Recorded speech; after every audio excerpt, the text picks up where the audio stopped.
Now, we can all experience issues with our vehicle at one time or another. But what's the best kind of problem you can have with your vehicle? Well, one that's free, easy, and one you can take care of at home. Now, it just so happens that we found such an issue with our first generation Kia Soul. We're going to go over this and more as we go over the top 5 problems. The first one, starting under the hood. Now, our particular vehicle came into the shop running rough and would not idle properly when warmed up. It also had a couple of codes on the dash. It was a P014 and a 017 indicating a camshaft position sensor issue. Well, we went ahead and checked that oil level, and the oil was absolutely empty on that dipstick. Now, at this point here, what we found was that the timing chain had skipped a tooth, causing the drivability and running problem. This could have all been prevented by simply taking care of vehicle maintenance, which runs us into a simple oil change. Now, if you find yourself needing an oil filter for your vehicle, go ahead and check us out at 1AAuto.com. Get that oil filter that you need for your vehicle and prevent an expensive repair like this. Now, problem number 2 is going to be hard engagement of first gear on a manual transmission.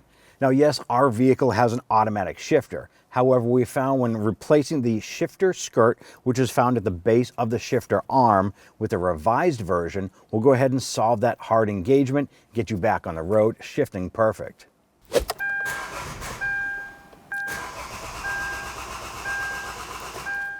Well, problem number 3 is a no start situation. We went ahead and ran the codes, and we found a code P0335, which indicated we had a problem with our crank sensor. Now, you want to go ahead and test that crank sensor, ohm it out, do what you have to do to check that out. Also, don't forget to check the reluctor ring or the pickup ring for that unit. If the reluctor ring is broken or damaged, you need to replace that. If the sensor itself is bad, go ahead and replace that. Now, we went ahead and replaced our crank sensor from 1AAuto.com. Fast, free shipping. Our vehicle is up and running. That solved our problem. Now, problem number 4. Our engine is running smooth. Now, at this point here, we went ahead and we hooked up our scan tool. We found that the engine itself, our fuel trim, was running at about 15%, and then we stepped on the gas, it dropped down to 0. That is indicating that our engine is okay, but we had a block somewhere in the exhaust system. So you want to go ahead and remove that upstream O2 sensor. Go ahead and start up that car and go ahead and test that out.